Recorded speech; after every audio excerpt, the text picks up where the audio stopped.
नमस्कार. चला, आज एक इम्पॉर्टंट टॉपिक बद्दल बोलणार आहोत. आपण मागे एक कंप्लीट केली आहे सिरीज, ज्याच्यामध्ये आपण रुलिंग नंबर बद्दल पूर्ण बोललो डिटेल. ओके, पण फक्त आपल्या जन्मतारखेमध्ये फक्त रुलिंग नंबर इम्पॉर्टंट नसतं, रुलिंग बरोबर डेस्टिनी नंबर पण तितकंच महत्त्वाचं असतं. एक साधारण आपल्या वयाच्या 30-35 नंतर साधारण त्याचं ॲक्टिवेशन वाढत जातं आपल्या डेस्टिनी नंबरचं. ओके, तर आज आपण बघणार आहोत आपला डेस्टिनी नंबर असतं काय आणि काय महत्त्व असतं त्याचं आपल्या लाईफमध्ये. ओके, तर पहिलं शिकूया की डेस्टिनी नंबर काढतात कसं. ठीक आहे, तुम्हाला काय करायचं आहे, तुमची पूर्ण जन्मतारीख घ्यायची आहे, त्याचं पूर्ण टोटल करायचं आहे. ओके, म्हणजे कसं, आता माझी थोडक्यात जन्मतारीख आहे 7 फेब्रुवारी 1995. तर मी काय करणार, 7 + 2 म्हणजे फेब्रुवारी प्लस 1985. जे काही टोटल येणार अगेन त्याला सिंगल डिजिटमध्ये करणार आणि त्याचं जे काही सिंगल डिजिटमध्ये टोटल येणार that is my destiny number. ठीक आहे, तर आपल्या जन्मतारखेचा पूर्ण जन्मतारखेचा जो टोटल येतो सिंगल डिजिटमध्ये, एक शेवटचा जो अंक असतो तो तुमचा डेस्टिनी नंबर असतो. तो तितकाच महत्त्वाचा असतो जितका तुमचा रुलिंग नंबर महत्त्वाचा असतो. ठीक आहे, तर आज आपण बघूया ह्याचं महत्त्व काय आहे आपल्या आयुष्यामध्ये. तर ह्याला मी शिकवत असते, माझे क्लासेस चालतात न्यूमरोलॉजीचे, त्याच्यामध्ये मी सांगत असते आपला जो रुलिंग नंबर आहे, आपली जी जन्मतारीख आहे, ठीक आहे, ती आपली ड्रायव्हर नंबर असते. ठीक आहे, आणि जे आपलं डेस्टिनी नंबर आहे तो आपला कंडक्टर असतो. ठीक आहे, कंडक्टर बघ, गाडीत आपण बसतो, आपण ड्रायव्हरला तेवढं बघतो, तेवढं म्हणजे बाहेरून एक पर्सनॅलिटी आपल्याला कळते की तुमचं कसं असेल, तुमचं नेचर कसं असेल, तुमचं बाकीचं बिहेवियर पॅटर्न कसं असेल, साधारण एक व्यक्तिमत्व आपण असं म्हणतो ना, ते आपण ह्यानी समजू शकतो. ठीक आहे, तुमच्या डेट ऑफ बर्थने. ओके, पण तुमचं जे डेस्टिनी असतं ना, ते दाखवतं की तुमचं भविष्य काय असणार आहे, तुमचे गोल काय असणार आहे, तुमच्या आयुष्याचं सोल पर्पज कुठेतरी आपण म्हणतो ते काय असणार आहे. ठीक आहे, आणि कुठल्या प्रकारे तुम्ही एंड तुमच्या लाईफचं करणार आहे. ठीक आहे, म्हणजे जसं कंडक्टरला माहिती असतं ना तुम्हाला उतरायचंय कुठे, त्याला माहिती, तो मेन रोल प्ले करतो ऍट द एंड. ओके, की ही तुमची डेस्टिनी आहे, इथून इकडे जायला पाहिजे. कारण ड्रायव्हर फक्त गाडी चालवणार.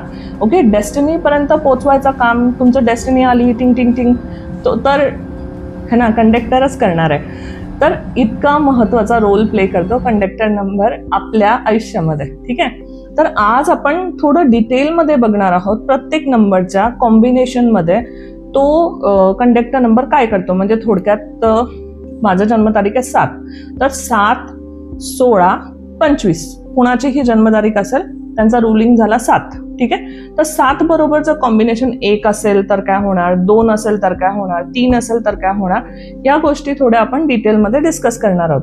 तर चला व्हिडिओला सुरुवात कर. आता बघूया कसे असतात रुलिंग नंबर 1 आणि डेस्टिनी नंबर 1 वाले. जर तुमचा जन्म कुठल्याही महिन्याच्या 1 तारखेला, 10 तारखेला, 19 तारखेला किंवा 28ला झालाय आणि तुमच्या पूर्ण जन्मतारखेची टोटल जर 1 येत असेल, 1 ते 9 काही असेल तर आपण पुढे सगळं बघणार आहोत लाईनीने. ठीक आहे, जर 1 येत असेल तर आता बघूया आपण की ते कसे असतात. त्यांच्यामध्ये असं बघितलं जातं एक वेगळी टाईप ऑफ क्वालिटी असते, एक लिडरशिप क्वालिटी थोडी एक्स्ट्रा.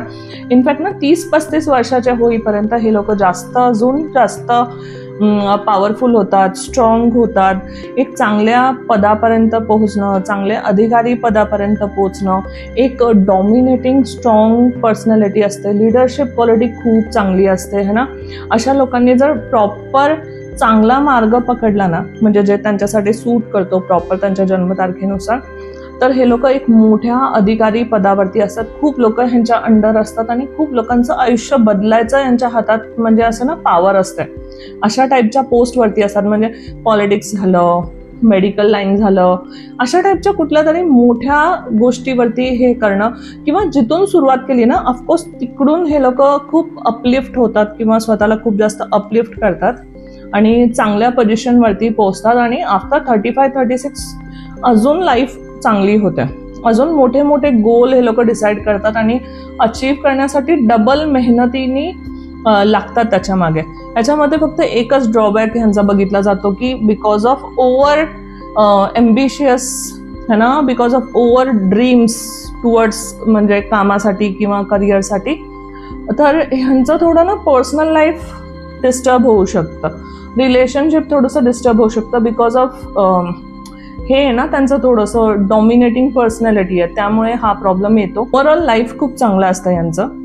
1 आणि डेस्टिनी 2 असेल तर ना ह्यांचं एक स्टार्टिंग फेज ऑफ असतं ना, म्हणजे टीनेजमधून जेव्हा करिअर सुरू करतो, एक 20-25 पर्यंत दे आर व्हेरी डेडिकेटेड की हे करायचं आहे, ते करायचं आहे, ते करायचं आहे. पण ना हळूहळू जसं वय वाढत जातं आणि इनफॅक्ट त्यावेळेला आपण थोडंसं ना लो होणं, डाऊन होणं, पण ते स्वतःला मोटिवेट करतात, नाही नाही नाही मी करून दाखवणार, माझं होणारच आहे, अशा टाईपचं असतं. पण हळूहळू 30-35 नंतर ना थोडं मूनची एनर्जी जशी वाढत जाते, थोडासा कॉन्फिडन्स लो डाऊन, म्हणजे ह्यांना असं वाटेल की माझ्या हातमध्ये 2 पर्सनॅलिटी आहेत, ठीक आहे, ड्युअल पर्सनॅलिटी सारखं फील होऊ शकतं यांना.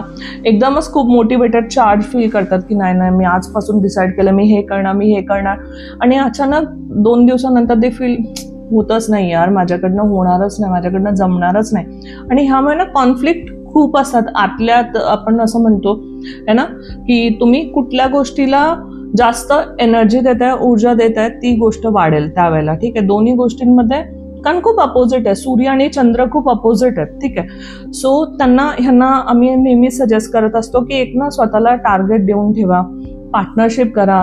तुम्हाला कंटिन्यू पुशची गरज आहे, ठीक आहे, एक मोटिवेशनची गरज आहे, आणि एका वेळेसाठी नाही. पहिला हे लोक स्वतःला पुश आणि मोटिवेट करत असतात, पण जसं जसं वय वाढतं ना तसं थोडं सेल्फ डाऊट वाढतो की काहीच जमलं नाही, काहीच झालं नाही, मी ठरवलं त्या गोष्टी म्हणजे होऊच शकल्या नाही माझ्याकडनं, अशा टाईपचं होऊ शकतं. तर ह्यांनी ना पार्टनरशिपमध्ये काम केलेलं बरं आहे, कुणाच्या तरी अंडर काम केलेलं चांगलं आहे. प्रॉब्लेम होतो ह्यांना कारण कुणाचं ऐकायला पण आवडत नाही आणि स्वतःला पण तितकं एफिशियंटली करता येत नाहीये, कारण कधी मूड स्विंग खूप होतात ना, अप्स अँड डाऊन्स खूप होतात 35 नंतर.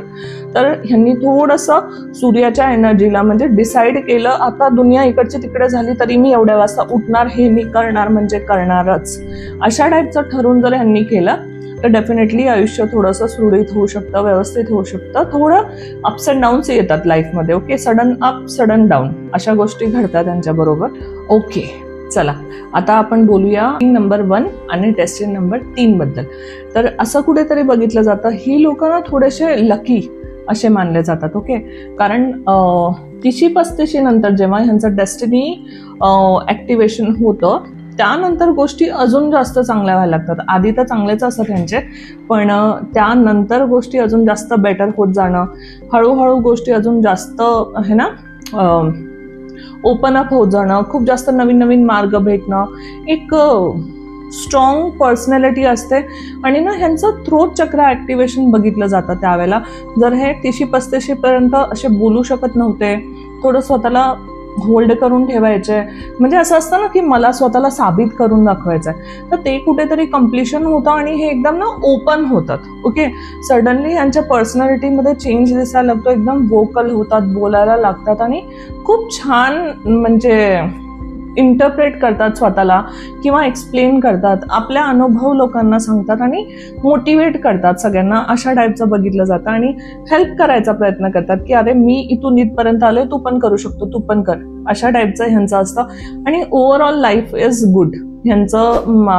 म्हणजे पहिलं थोडंसं असतं अप्स अँड डाऊन्स, मेहनत करतात, तिथे अचीव करतात त्या गोष्टी जे ठरवलंय, पण त्यानंतर त्यांचं आयुष्य अजून जास्त चांगलं होतं. म्हणजे 35 नंतर एक समाधान, सेटलमेंट, पण ते समाधान फील करत नाही ती गोष्ट वेगळी आहे, पण हां एक समाधानकारक आयुष्य असं पण म्हणू शकतो असतं ह्यांचं. आणि ओव्हरऑल तुमच्या मागच्या जन्माची कर्म, चांगली कर्म तुम्ही घेऊन आलात असं कुठेतरी म्हणू शकतो. आणि ओव्हरऑल हा नंबर खूप छान ग्रो करतो स्वतःला आणि दाखवून देतो जे ठरवतो. म्हणजे असं लोकांना त्यांना दाखवायचं असतं, मला दाखवायचंच आहे करून, है ना, मी करूनच दाखवणार आहे, पहिल्यापासून असतं आणि हे अचीव करतात त्या गोष्टी.